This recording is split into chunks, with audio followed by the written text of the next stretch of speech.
Усім прывітання яшчэ раз з вами по-ранейшаму Зміцер Лукашукі. Мы працягваем абмяркоўваць падзеі ў Беларусі і за яе межамі у штотыднёвай праграме з нашим выдатным палітыкам і блогерам Александром Кныровичем. Добрый день, спадар Александр. День добрый, спадар Зміцер, день добрый, паважаныя гледачы. Вы ведаеце, я не разумею, што во мне такого выдатнага. Мне падаецца, все ж таки пакуль яшчэ у нас іншыя выдатныя палітыкі, але дзякуй, Зміцер. Ну, ведаеце, тут розныя ступені, градацыі, погляды на выдатнасць ёсць. Ввогуле, со словамі трэба быць, конечно, асцярожнымі, трэба слоўнікі чытаць, потому что я там учора у Фейсбуку, рассказываючы про прэзентацыю кнігі Александра Чарнухі, напісаў «Выбітныя творы». Мне прыйшлі ў каментары, сказалі, а каго яны выбілі? Эти понимаете, невялікі словнікавы запас часам ёсць у людзей, таму а вы гэтым не грышыце, у вас хапае, таму вы зараз нам ўсё і раскажаце. Давайте пачнем, спадар Александр, як это не дзіўна, з выбараў. І выбараў не ў каардынацыйную раду, а вот з тых рытуальных выбараў, якія зараз адбываюцца у Беларусі. Вы нават відэо на сваім канале, канал Кнырович План, калі ласка, подписывайтеся, хто гэтага яшчэ не зрабіў, цэлую праграму гэтаму прысвяцілі.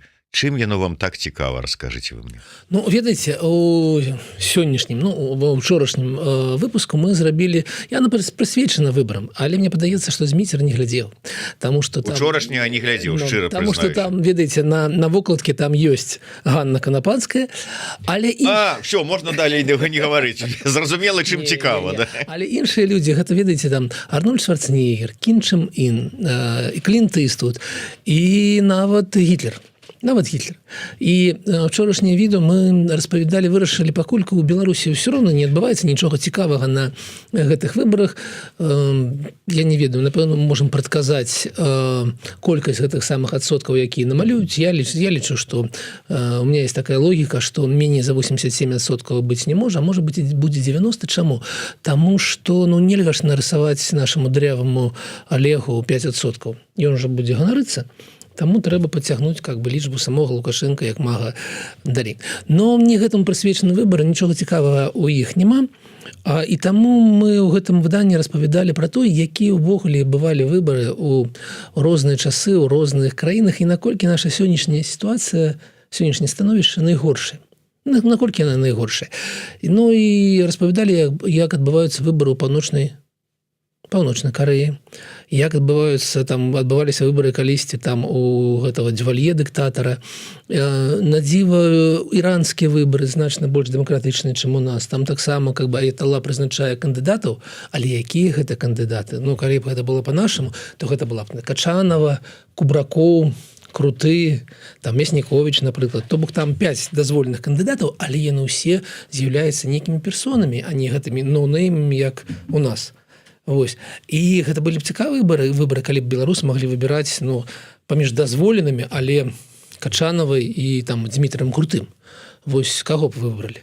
Я так адразу і не рашыў бы, хто з іх будзе лепшым кіраўніком. І вось у Іране таксама адразу не вырашылі, таму там быў аж на другі тур выборов. Вось такая дэмакратыя ў аўтарытарным Іране. Вось. І шмат іншых цікавых рэчаў. Напрыклад, ведаеце, у 2020 годзе ў Намібіі на мясцовых выбарах перамог Адольф Гітлер. Чалавека так звалі. Гэта была германская калонія, і чалавека звалі Адольф Гітлер Унана. Такі чарнявы. Хлопец, ён на сваіх улётках пісаў, я не ведаю, кажа, што чым кіраваліся мае бацькі, напэўна, они себе неяк не так уяўлялі ролю Гітлера ў гісторыі, я пакуль не збіраюсь нікога захапляць. Агрэсія. Вось. І таму наш гэты выпуск быў прысвечаны менавіта вось такім цікавым выпадкам, якія былі на выбарах. Апошняе, што я хацеў бы прывесці, ведаеце, у 2004 годзе, калі на прэзідэнта ці на мэра Варшавы тады балатаваўся яшчэ два браты Лех і Ярослав Качынскі, калі ён шоў, тады было спаборніцтва паміж двумя такімі вялікімі партыямі, і яны гуляліся у Сім-Сіці 3000. вось сапраўды у камп'ютарнай гульне зрабілі такую імітацыю Варшавы, падзялілі на двух, і хто будзе лепей кіраваць, той будзе пераможцам. І выніку той, хто перамог на выбарах, тот і стаў, тот перамог у гэтай камп'ютарнай гульне. Мы ведаем, што потым Качынскі стаў прэзідэнтам, потым была трагедыя пад Смаленскам. Вось такія вельмі цікавыя. Апошні, што там было, аднойчы мэрам у Мексікі стаў чалавек, які выйграў у покер. І там было так напісана, калі яны набіраюць аднолькавая колькасць галасоў, то паміж сабой вырашаюць, у какую гульню будуць гульняць, і хто выйграць у гэтай гульне, той будзе мэрам. І вось чалавек выйграў у покер пасаду мэра. Таму гэта такі забаўляльны відос з такім тоўстым намёкам на тое, што, канешне, Канападская удзельнічае у чымсьці, што не мае дачынення да сапраўдных выбараў.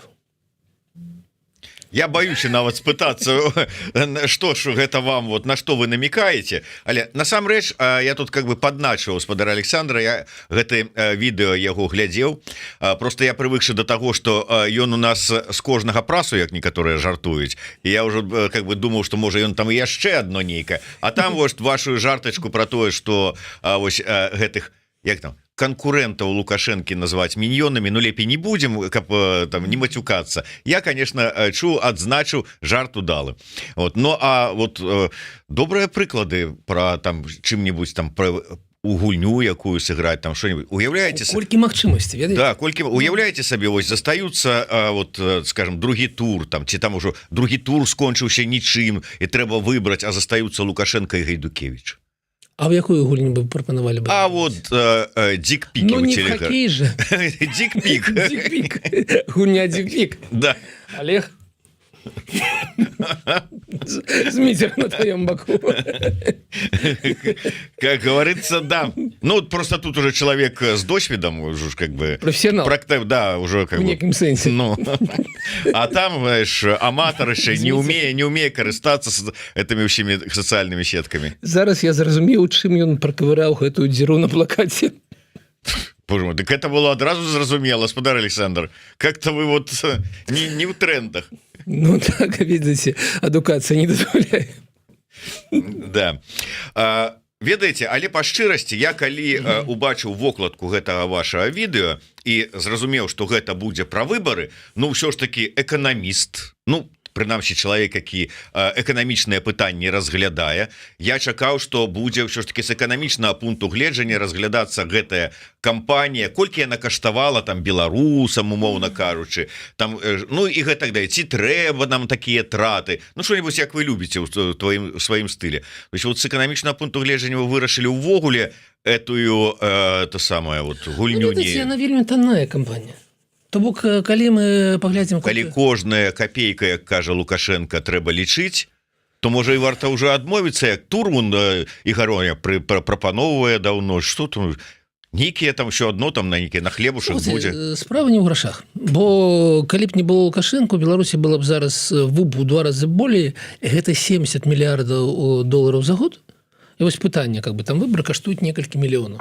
Калі яго не будзе, гэта будзе плюс адразу краіне там, не адразу, канешне, мы разумеем, але будзе вельмі буйны і вельмі такі хуткі рост краіны. Таму параўноўваць тое, сколькі каштуюць гэтыя выбары з той шкоды, якую ён штогод наносіць эканоміцкі, немагчыма. Яны ў вельмі розных такіх параметрах існуюць. Таму, шчыра кажучы, мяне увогуле не цікавіць кошт гэтых выбараў. Магчыма, гэта цікавіць нейкіх прапагандыстаў, но я прапаную вам падлічыць і прапануем паглядзець відос, які был на мінулым тыдні, колькі мы страцілі, колькі мэтаў мы не дасягнулі, падлічыць, колькі гэта будзе ў грашах, і атрымаецца, што кошт гэтых выбараў там можа 1/10, а то і 1/100 частина ад страт беларусаў, ад кіравання Лукашенко. Таму я не лічу ўвогуле такім сэнсаваным лічыць кошт выбараў. Напэўна, гэтыя грошы можна было патраціць на дапамогу тым самым, напрыклад, ветэранам, якіх у нас засталося вельмі нешмат. Яны былі б рады некалькі тысяч долараў атрымаць к 9 траўня, а не набор з каўбасы і туалетнай паперы. Паколькі ў народа ніхто не пытаецца, то і пытанне бессэнсоўнае.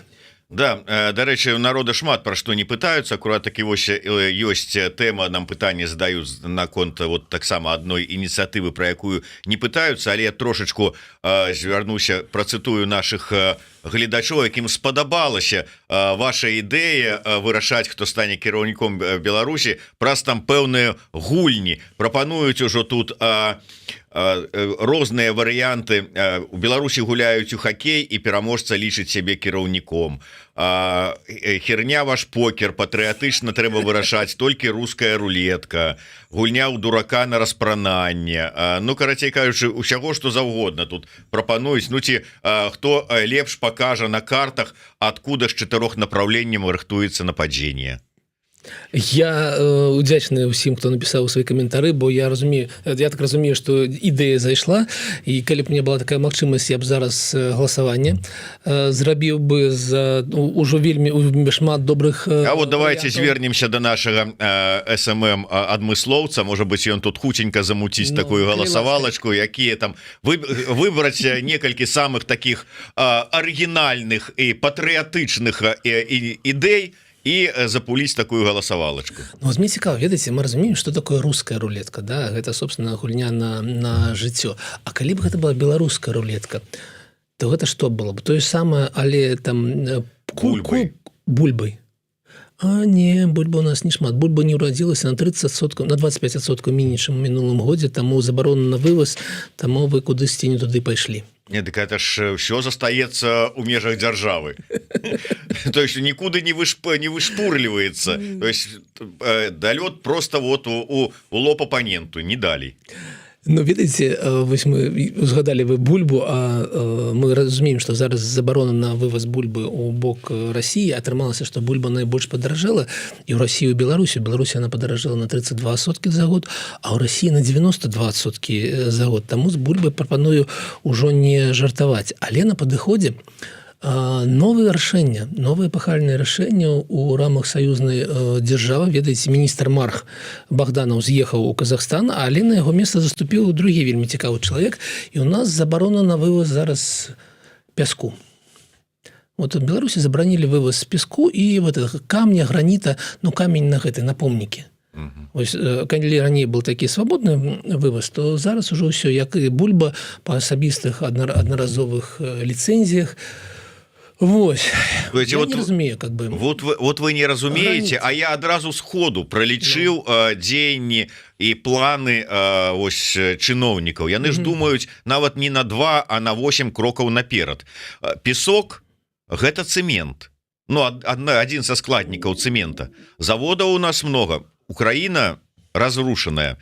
Мірныя перамовы не за гарамі. Разлік жа ж на тое, што ну да каго ж яшчэ звернуцца, там бітум дарогі рабіць, цэмент дамы узводзіць. Вот Лукашэначка ўжо рукі і пацірае. То бок ён такі будзе стаяць на мяжы, такую одно кішэне песок, другое это самы цэмент, і так паглядваць на гадзіннік, калі яны там скончаць гэтай перамовы, так? Ну да, не, тут на плячы мех з цэментам, а ў руцэ вядро з бітумам. Так. І такі указкі. Бел-чырвона-белый. Не, блакитно этой самой. Ну да, желтый. Как же мы же там соседи, мы же там все. Я всегда был за Украину, только на тракторы, вы же понимаете. Мы с вами жартуем, а ведь так и будет. И вось оно рыхтуется. И вось уже и песок. Вот жарты жартамі, але сапраўды можа быць і так. Але пытанне, пра якое я казаў, што нам намекаюць пра тое, ну дакладней задаюць пытанне пра тое, што яшчэ плануюць зрабіць, не спытаўшыся ні ў каго. Вожык Патрыёт піша: цяпер ужо пайшлі размовы пра пляцоўку для другой АЭС. Рэжым зноў губляе берагі. Што за АЭС скажаце? База. У Беларусі былі магутнасці энергетычныя. У Беларусі был план росту ўжывання, ну, патраблення гэтай электраэнергіі плюс 30%. І пад яго будавалася АЭС. І был у нас нейкі такі хвосцік, які мы планавалі прадаваць у Літва, Польша, Украіна. Все будуць у нас купляць. Што атрымалася ў выніку? У нас магутнасці без АЭС дастатковыя для нашай эканомікі сёння. няма ніякага сэнсу ў сённяшняй АЭС. Таму яна стаіць, не ведаю, ці стаіць яшчэ ці не, і нічога не адбываецца дрэннага ў эканомікі, ўсё добра. Любые замахи, вось на мінулым тыдні крутые, как бы там Лукашенко на Мотавіла сказаў, а вось у нас план, что у нас до 30-го года будзе 300 тысяч электромобиляў, і гэта адразу там 2 мільярда кіловат-часоў, ці мільярд, напэўна, кіловат-часоў за год, і гэта азначае яшчэ толькі 1/10 магутнасці. А Лукашенко ж адразу казаў, тады трэба будаваць другую АЭС. То бок, ведаеце, гэта распіл, гэта сапраўдны такі рэальны распіл, калі Лукашенко разумее справа не ў тым, што як працуе АЭС. Гэта бессэнсоўнае дзеянне, яно не патрэбна ў Беларусі, а справа ў тым, колькі Расія дасць грошы яшчэ там 8 мільярдаў на гэтую АЭС, і колькі я яшчэ буду з гэтага вось грабсці. Ну, не тое, што сабе ў карман, але гэтыя 8 мільярдаў азначаюць, што гэта працоўнае месца, гэта нешта іншае, гэта ну, яго такая цыганская манера, калі ты бераш доўг, але ніколі не аддаеш, бо Расія у нас ніколі не забірае ніякія даўгі. Таму да эканомікі, да нейкіх сапраўдных рэчай, сапраўдных планаў, арыентоўнасці гэтай няма ніякага дачынення ні першая АЭС, ні другая АЭС. Але я вельмі спадзяюся, што ўсё ж такі ў Расіі сядзяць не зусім дурні, што грошай зараз і няма, што ім, ну, ведаеце, ўжо не вельмі ёсць чым карміць расійскае насельніцтва, і таму яны ўсе гэтыя прапановы, ну, будуць успрымаць такімі, якія яны ёсць. Як жарты, ці як дурныя фантазіі Лукашенка, не больш за тое. Таму, ну, вось так я ставлюся да АЭС. Ну, калі вы са мной жадаеце паспрачацца неяк, ну, загляніце на лічбы нашых там энергетычных балансаў, нашых магутнасцей без АЭС, зараз патраблення гэтых энергетычных ресурсаў, і ўсё будзе зразумела. Але у меня два пытання. Ведаеце, зараз па дарогах Беларусі бегаюць 23 тысячы электрамабілей. Круты кажа, што праз 5 гадоў будзе 300 тысяч. У меня пытанне, дзе возьмуцца грошы на гэтыя 300 тысяч электрамабіляў? Вось колькі каштуе зараз один электрамабіль у Беларусі? Ну, напэўне, ніяк не меней за 25 тысяч долларов. А можа і болей. Ну, гэта я такую лічбу называю. Вось уявіце себе, 300 тысяч, 25 тысяч долларов. Гэта там 7,5 мільярдаў у меня атрымліваецца, можа у вас неяк па-іншым. І дзе беларускія грамадзяне павінны ўзяць яшчэ цану гэтай самай АЭС, яшчэ 7,5 мільярдаў, каб купіць электрамабілі, каб можна было ўжываць гэтую энергію з АЭС. Усе не ведаю дзе. Ну, магчыма, вы ведаеце. Так, ну, дарэчы, вось уже запусцілі галасавалку. 3 варыянты прапануюць для абрання вот як выявіць пераможцу другого тура, калі б там Лукашенко і Гайдукевич набралі аднолькавыя галасы, памерацца дзікпікамі, згуляць у дурня, руская рулетка. Там, дарэчы, быў яшчэ адзін цікавы варыянт на колоць дровы. Вот. Но я думаю, тут вот как бы все ж таки у Лукашенко больш спрактыкаваны, не ведаю там вот ці варта такія фору даваць яму. Вожык Патрыёт удакладняе, што цэмент усё ж таки асобна, а пясок асобна. Гэта бетон утрымлівае пясок, правільна, выбачаюся, але, ну, разумееце, гэта можна рабіць бетонныя блокі, вот з якіх уже потым складаць гатовыя дамы і цэментам умацоўваць. Так што знойдзецца. Там, дзе цэмент, там заўсёды ёсць песок у сухіх сумесях, у розных іншых будаўнічых вырабах. Вы, канешне, правы, але ну, мы мелі на ўвазе цалкам будоўлю, а не асобна цэмент. Так. Ну вось, нам тут уже показваюць, што лідуе ўсё ж такі прапанова такая гульня, як памерацца дзікпікамі. Да, спадар Александр, далі вычаду, тут разумееце, тут ніхто не чакаў, што прыйдзе блогер, палітык, сур'ёзны чалавек, эканаміст, можна сказаць. Ой, вы ведаеце, і пачне вот тут вот такія прапановы. У гэтым маім выпуску у чацверг ёсць таксама, там ёсць быў такі прыклад, калі у Рэк'явіку в 2010 годзе была партыя, якая называлася «Лепшая партыя». Ее арганізаваў камедыйны акцёр. Ну, вядома, не ведаю, як наш там Эдзім, ну, хто у нас быў бы такі, не ведаю, ну, там Камісаренка, калі б зрабіў партыю. І там усё было шчыра. Яны надавалі шмат абяцанняў, але наўпрост казалі, калі мы пераможам, мы не будзем нічога выполняць. Больш за тое, яны казалі, што ўсе астатнія партыі таемна карупцаваныя. Таму яны не будуць такімі. Яны будуць карупцаванымі шчыра, адкрыта. І яны перамаглі. Гэты чалавек стаў мэрам Рэк'явіку. Ну, трэба разумець, што, канешне, гэта адбывалася адразу пасля вялікага крызісу ў Ісландіі 8-9 года. Гэта была катастрофа. І таму, канешне, насельніцтва не давярала ніякім іншым палітыкам, таму перамаглі гэтыя на выбарах у Рэк'явіку. Ну, а гэта азначае, што не заўсёды жарт, гэта несур'ёзна. Давайте да сур'ёзных тэмаў звернемся, звязаныя таксама з эканомікай. Нафта, наша любимая тэма. Трамп, разважаючы на тэму, як ўсё ж таки спыніць вайну ва Ўкраіне, знайшоў такое рашэнне. Ну, фактычна, вот сваім загадам, указам даць загад коштам на нафту знізіцца.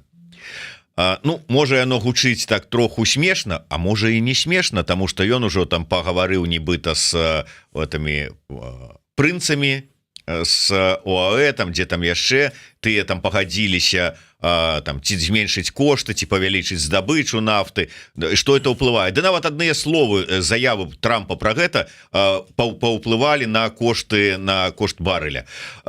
Што чакаць? Вот наколькі верагодна, што сапраўды штосьці, ну, такое вот здарыцца, зробіцца, што паўплывае на кошт барэля, і як это паўплывае на Россию і на вайну? Ну, давайте так. Я нагадаю, што калісьці вельмі малы час, але кошт нафты быў адмоўны.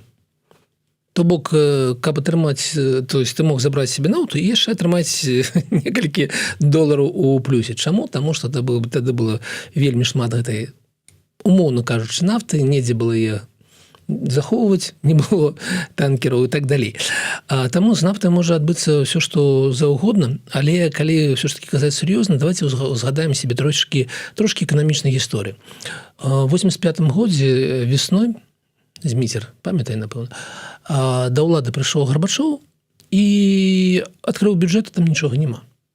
Чаму ў бюджэце Савецкага Саюза не было нічога, чаму ён павінен быў пачаць все гэта перастройка, паскарэнне, гласнасць і так далей. Таму што ў 73-м годзе, калі арабы прайгралі вайну Ізраілю, яны зрабілі той самы ОПЕК, і цэны ўзраслі ў 3-4 разы. І на гэтым вельмі шмат выйграў Савецкі Саюз, атрымаў вельмі шмат валют. На гэтым будавалася вось гэты, ведаеце, дабрабыт застою савецкага ў 70-е годы будаваўся на нафце, на газе, таму што былі вельмі вялікія кошты, і Савецкі Саюз меў магчымасць прадаваць за мяжу нафту і купляць спажывецкія тавары. Але на пачатку 80-х гадоў гэта скончылася, нафта рэзка пайшла ўніз, і атрымалася, што Савецкага Саюза начасова вайна ў Афганістане, выдаткі на армію 8% ад бюджэту, ад эканомікі, і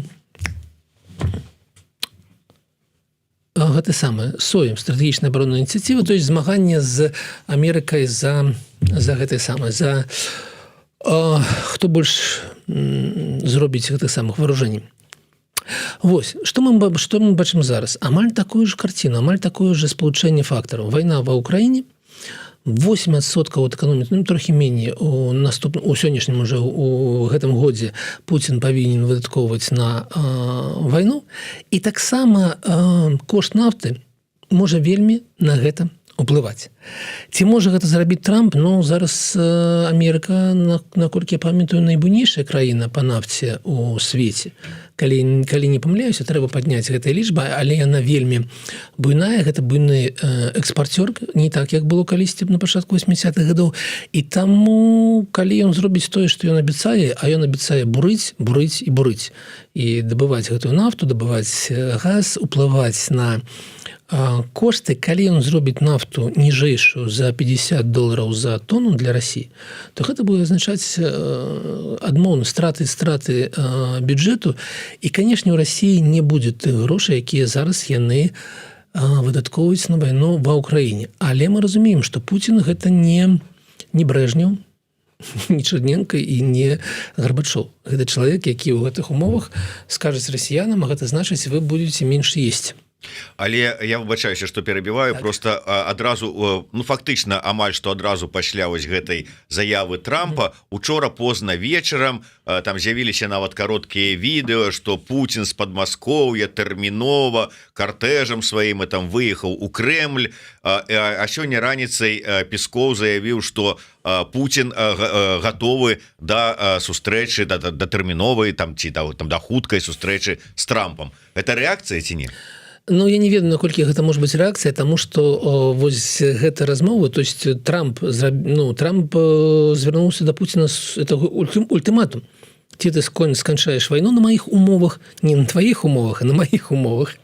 Трамп же не ведае, што гэта ён падкіроўваецца Пуціну, а не адварот. Гэта толькі ў расійскім тэлебачанні так адбываецца.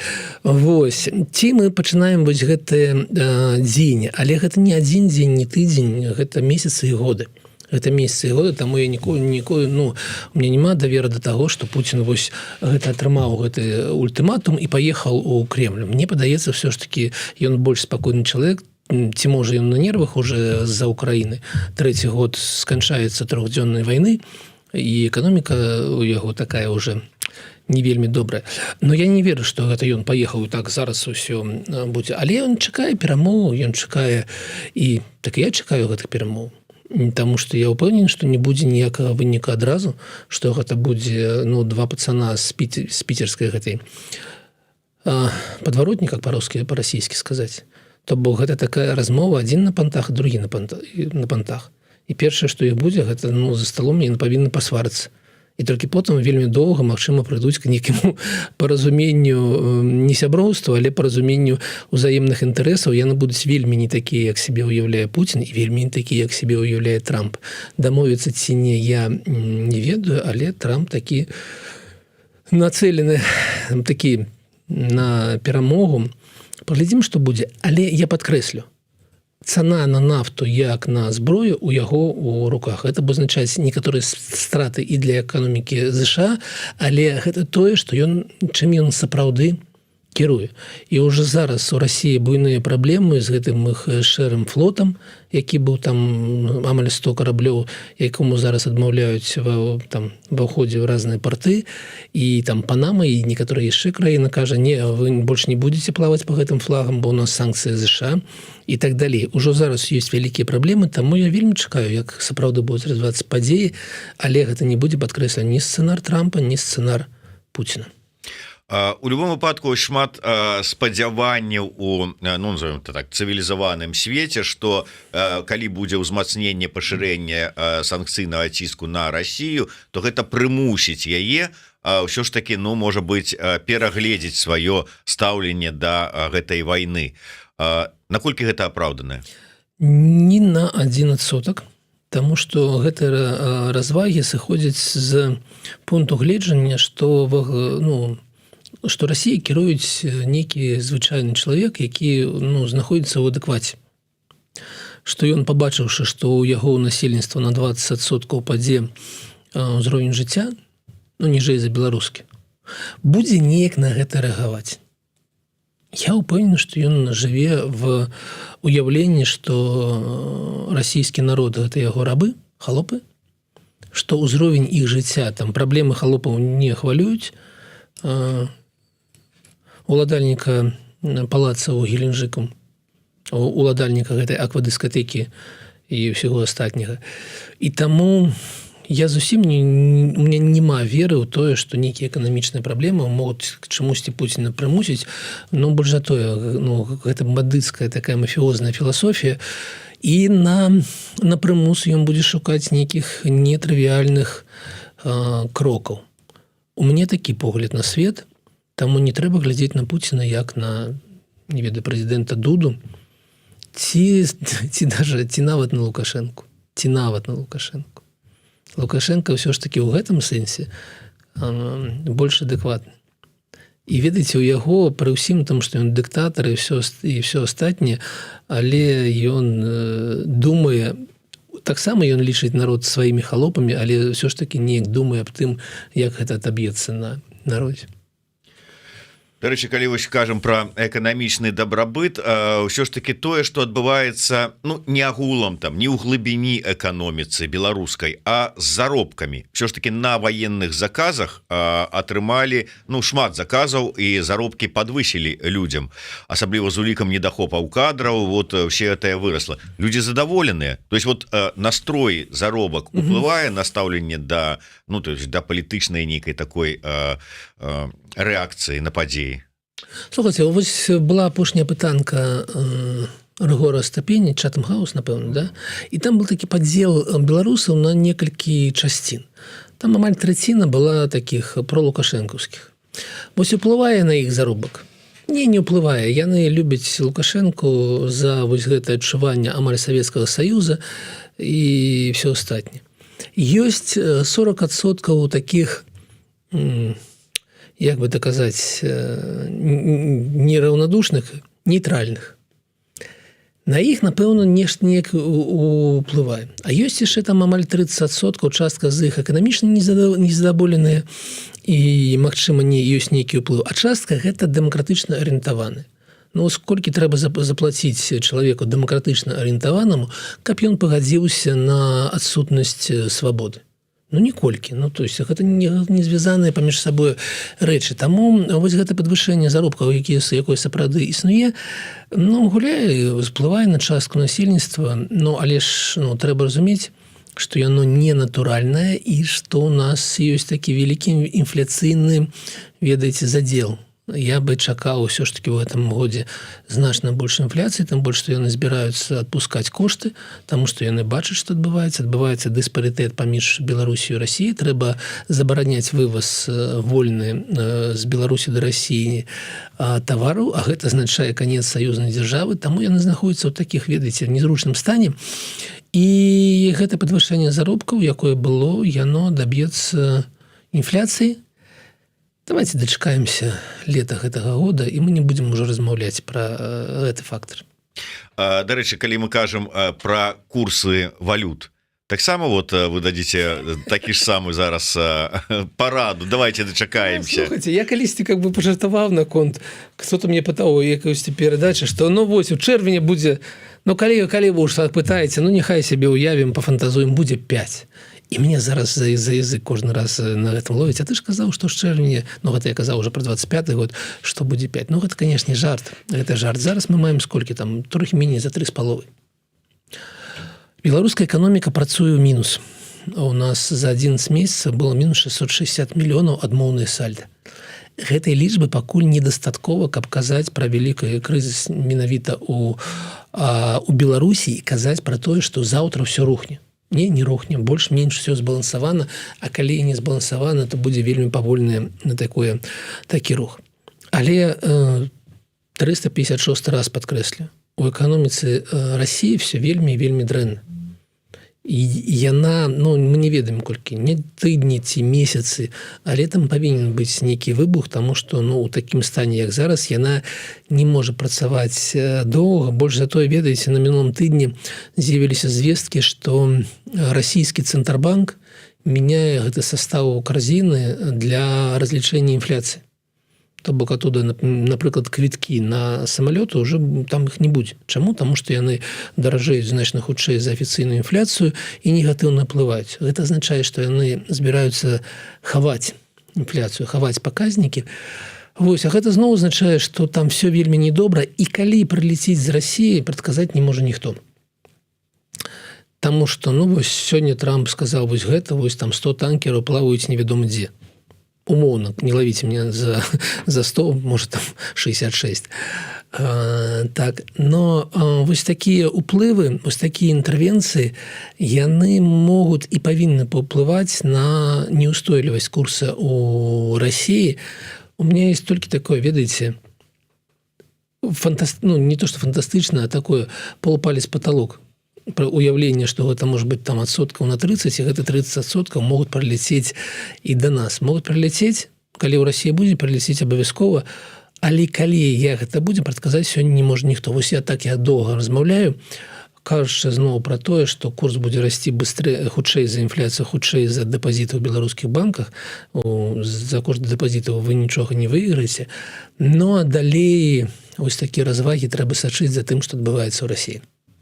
Дарэчы, так адрэагавалі і на беларускай АЭС на нашыя з вами развагі. Яны сёння заявілі пра ўключэнне ў працу другога энергаблоку пасля працаў па дыягностыкі сэнсараў.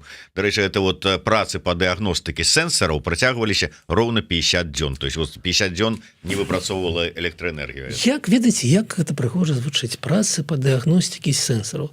Уявіце себе, паважаныя гледачы, вы ўрубаеце Еўрараду, а здесь такая заставка, плыве вось гэтая картинка, і такая: у нас праца па дыягностыкі сэнсараў у Змітра, у Павла, у Машы, у астатніх, і нічога не працуе. І ўсё як быццам нармальна, как бы, ну, дыягностыка сэнсараў, дыягностыка сэнсараў. Не ведаю, ці нармальны сэнсар у Змітра, ці не. Гэта, канешне, ну, гэта нейкі здзек, таму што калі рысавалі інвестпраект, напэўна, там не было кожны год 2 месяца стаім, дыягнастыруем сэнсары. Напэўна, там была поўная загрузка, ну, там, можа быць, есть тэхнічная праца там на тыдзень ці на 2, но ніяк не на 2 месяца з 12 у году. Ну так вот. Калі што, то мы можем вот с Кныровичем сэнсарамі памераць ці дыягностыкай.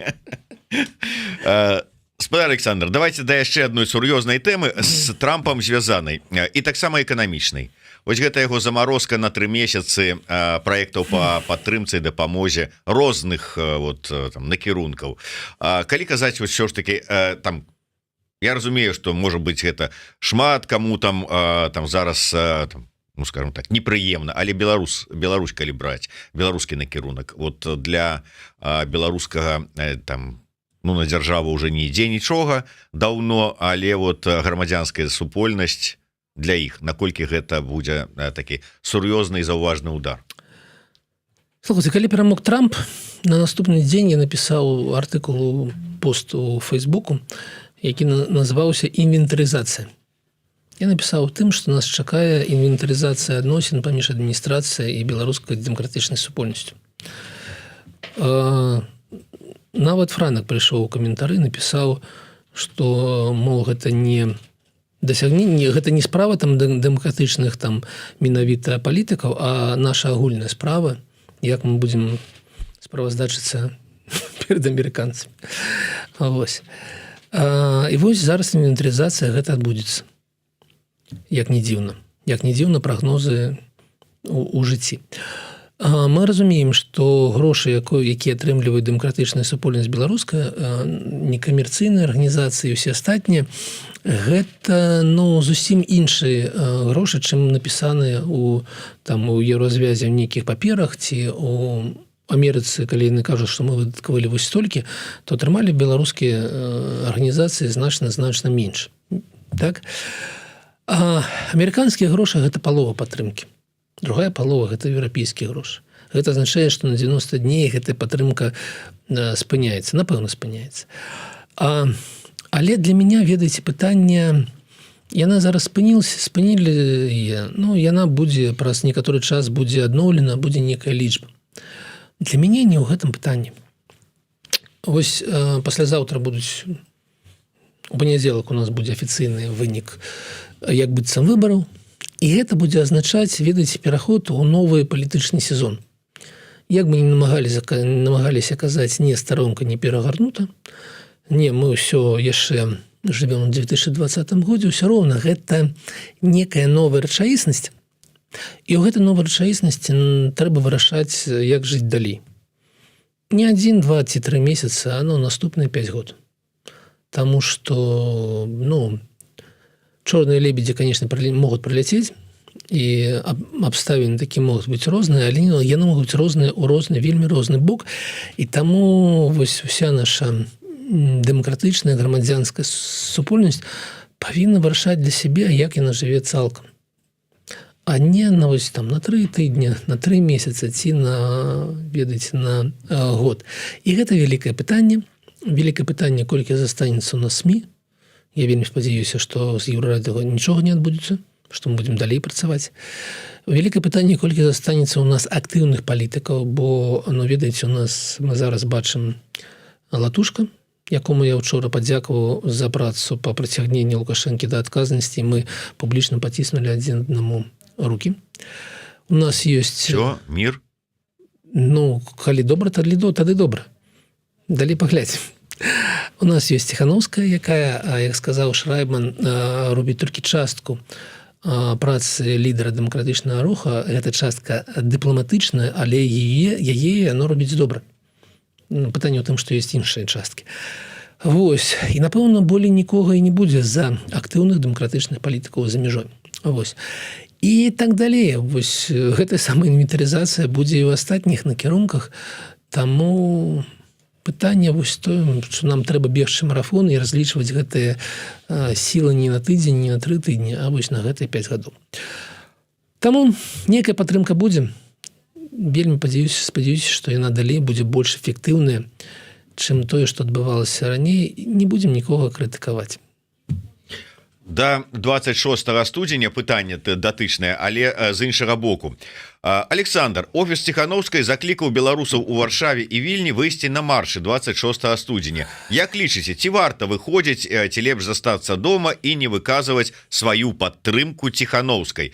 Цікава, што гэта пытанне задаецца чалавеку, які, ладно, у спісе удзельнікаў марша прозвішча яго я не ўбачыў, вось адмыслова зараз адкрыў, але на форум, які будзе адразу пасля марша, форум «Беларусы годныя лепшага», там Кныровіч пазначаны. Так вот, чалавека вот такі, ўсё ж такі, выходзіць, я не ведаю, калі выказвацца з пункту гледжання таго, хто задаваў пытанне, выказваць сваю падтрымку Ціханаўскай, але вот наконт марша. І ваш прыход на удзел на выбарчых участках у Беларусі, ці не прыход, і удзел у маршах у Варшаве, Кракаве ці іншых гарадах, ці не удзел. Зараз вось з цягам часу за гэтыя 4,5 гады ўсё больш гэта ваша асобная справа, размова з самім сабой. Я цалкам упэўнены, што справа не ў падтрымцы Лукашэнкі, Ціханаўскай. Там Лукашэнкі, тут Ціханаўскай. Што справа зусім не ў гэтым. Справа ў тым, як вы асабіста ставіцеся да гэтай даты, як вы асабіста ставіцеся да магчымасці ўдзелу ці не ўдзелу ў нейкіх улічных акцыях. Я бы не канцэнтраваўся цалкам на Ціханаўскай, бо мне падаецца, гэта зараз ужо такое не вельмі сур'ёзнае, такое пытанне, ці падтрымліваць Ціханаўскай, ці не падтрымліваць. Бо адбылося так, адбыўся атрыў. Адбыўся атрыў такі, ведаеце, паміж беларусамі, якія засталіся, якія з'ехалі, паміж тымі, хто цалкам сышоў з нейкай палітычнага кола, разумеючы, што нічога цікавага не адбываецца. Я падкрэслю, калі адбываецца, ведаеце, нейкі культурны фестываль у Кракаве, прыходзіць 3000 чалавек. Маладыя людзі, вельмі прыгожыя, з дзецьмі, прыходзяць, каб пабыць разам, пабыць у Беларушчыне. Калі адбываецца нейкі марш палітычны ў Кракаве, прыходзіць, не ведаю, будзе 120, 150 ці 200 чалавек. Вось такая лічба. То бок людзі, даже тыя, якія з'ехалі, цалкам адышлі ад палітыкі. Так? І адбыўся вот гэты падзел. Унутры палітычнага кола, палітычна ўсё яшчэ матаванага вот гэтага малога кола, адбыўся таксама падзел на тых, хто падтрымлівае Ціханаўскай ці жорстка крытыкуе. І мне падаецца, зараз публічна жорстка крытыкуючых значна больш, чым тых, хто публічна падтрымлівае. Зараз. Я цалкам на гэтым не канцэнтруюся. Больш за тое, вось ведаеце, як выпадкам з Латушкай, я прапанаваў бы ставіцца так, каб крытыкаваць канкрэтныя крокі. Вось канкрэтна тое, што робіць Латушка по прыцягненню Лукашэнкі да адказнасці, гэта добра, за гэта я яму паціскаю руку і ўдзячны. Тое, што зрабіў з Карэнцыйнай Рады, гэта дрэнна, і за гэта будзем з ним сварыцца, я буду максімальна жорсткі. І я прапаную так ставіцца да Ціханаўскай. Калі гэты марш для вас, гэта добрае дзеянне, гэта добра, магчымасць, і вы лічыце гэта сапраўды цэнным, выйсці і сказаць: не, Лукашенко гэта не мой выбор, я іншы. Выходзьце. Калі не, значит не, але гэта асабістая размова з самім сабой. Я буду удзельнічаць у 26-го у нядзелю ў гэтым форуме. У меня будзе прамова на 5 минут. і яна будзе пра падзеленасць беларусаў, пра вельмі, ведаеце, магчыма, ну, за маё жыццё так сапраўды найгоршае становішча зараз, вось гэтая падзеленасць і нелюбоў, магчыма так казаць, супрацьстаянне паміж людзьмі, якія падтрымліваюць Лукашенка, паміж людзьмі, якія не падтрымліваюць яго, гэты разрыў ён велізарны, і калі сыдзе Лукашенка са сваімі паплечнікамі, гэта адбудзецца у гістарычнай сэнсе адносна хутка, то гэта падзел застанецца. Мы павінны размаўляць адзін з адным, бо не будзе такой магчымасці, ведаеце, кудысьці дзець 33% насельніцтва адных ці іншых. Нам все роўна жыць у адной краіне, мы все роўна адзіная нацыя і ніякога іншага шляха, каб доўга размаўляць адзін з адным, каб пазумець друг друга і неяк навучыцца жыць у адной краіне, не забіваючы адзін аднаго, ніякага іншага шляху няма, таму я буду казаць аб гэтым, а не аб тым, падтрымліваюць хановскую ці не. Вот вы тут у чарговы раз такую шпільку уставілі Латушку за тое, што ён там зрабіў там ці не зрабіў з каардынацыйнай радзе, у каардынацыйнай радзе і гэтак далей. Слухайте, да вы ж самі таксама там у сябе ва фракцыі беларусы добрыя скандалісты, разрыўшчыкі адносінаў і раскольшчыкі. Наши зараз... Расскажите, вот, что там адбываецца паміж Ягоравым і Прокоп'евым, хто каго выгнаў з фракцыі? Так, па-перше, слухайте, вот гэта есть добры прыклад размоў паміж адным і другім.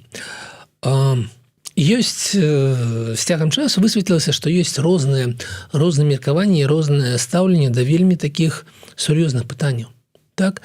І внутры фракцыі ідзе размова. Доўгая, аргументаваная.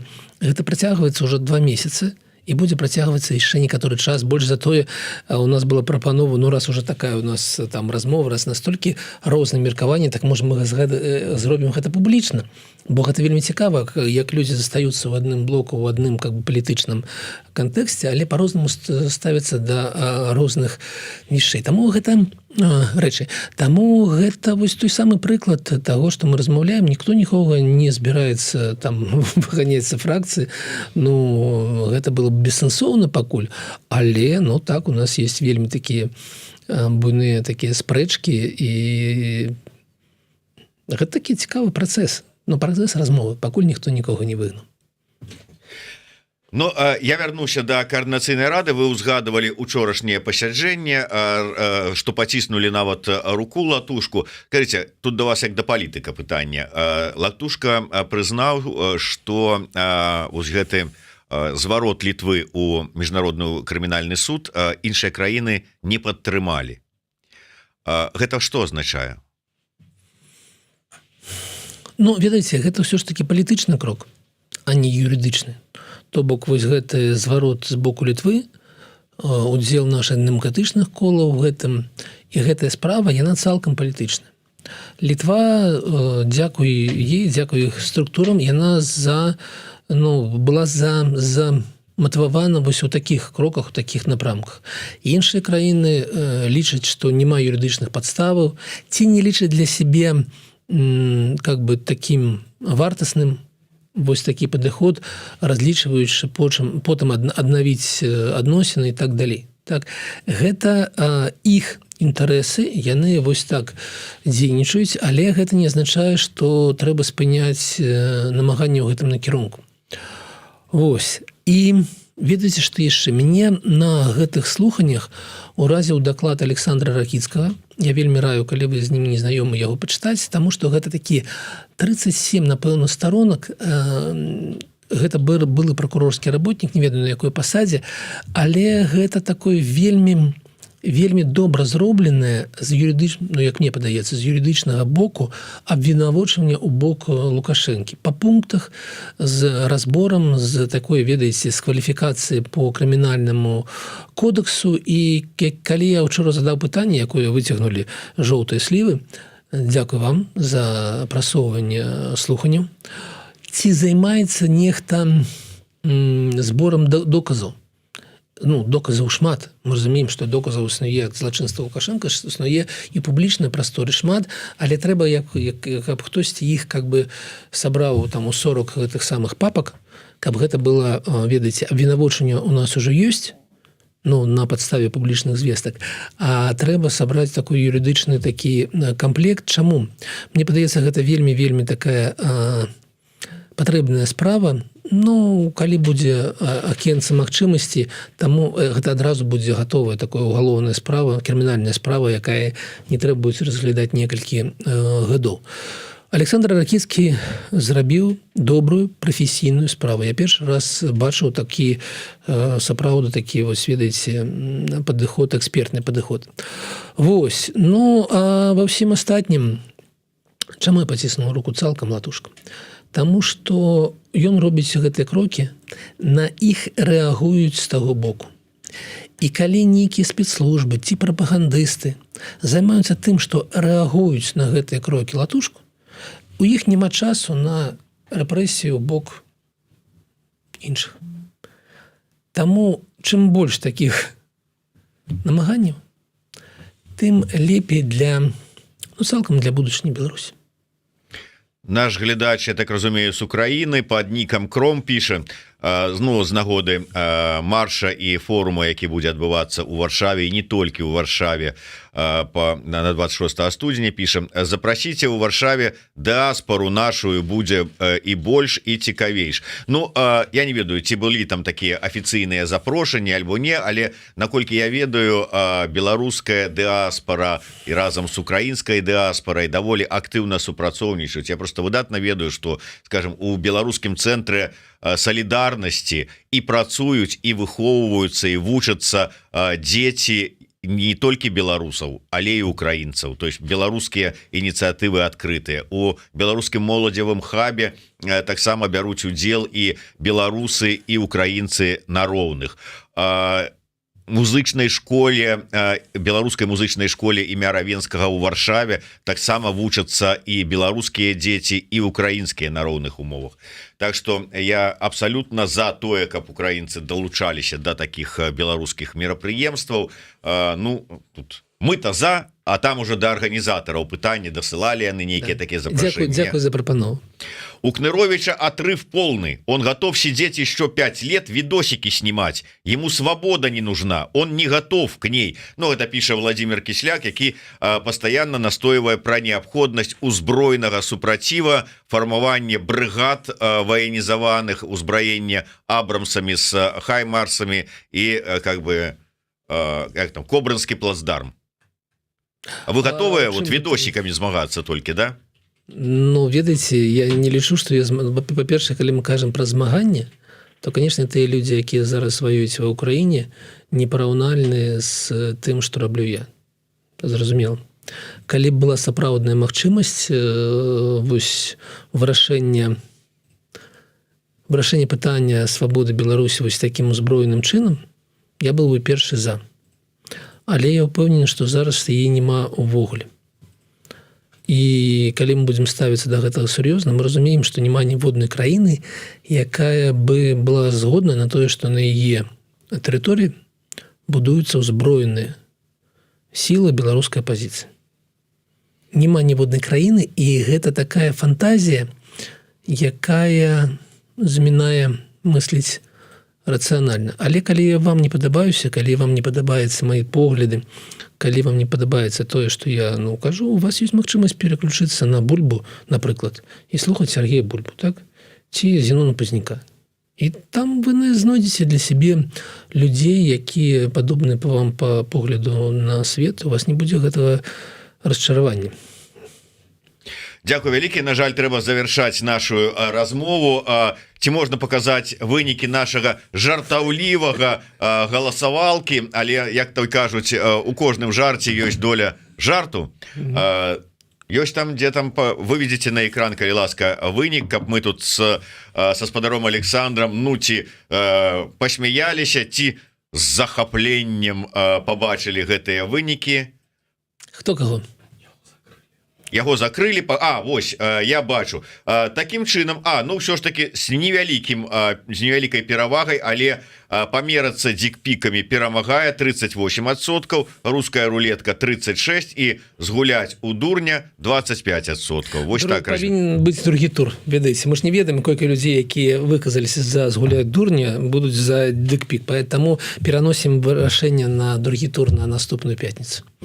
Дякую вялікі. В любым выпадку нагадываю про необходнасць просто подписаться на YouTube канал Александра Кныровича, Кнырович План, глядзіце яго выпуски на Белсате, ну и не пропускайте яго штотыднёвыя удзелы у эфирах Еврорады. А для гэтага подписывайтесь на YouTube канал Еврорады, ставьте свои подабайки, натискайте на звоночек и расширвайте, калі для вас гэта бяспечна. Хай як мага больш людзей і паўдзельнічаюць у таких галасавалках, якія мы ладзім, ось штосьці там паразважаюць про тое, як все ж таки ладзіць другі тур падчас выбараў у Новай Беларусі, ну і паслухаюць развагі Александра і на эканамічныя, палітычныя, сацыяльныя і іншыя пытанні, потому что ну как бы майстар на ўсе руки.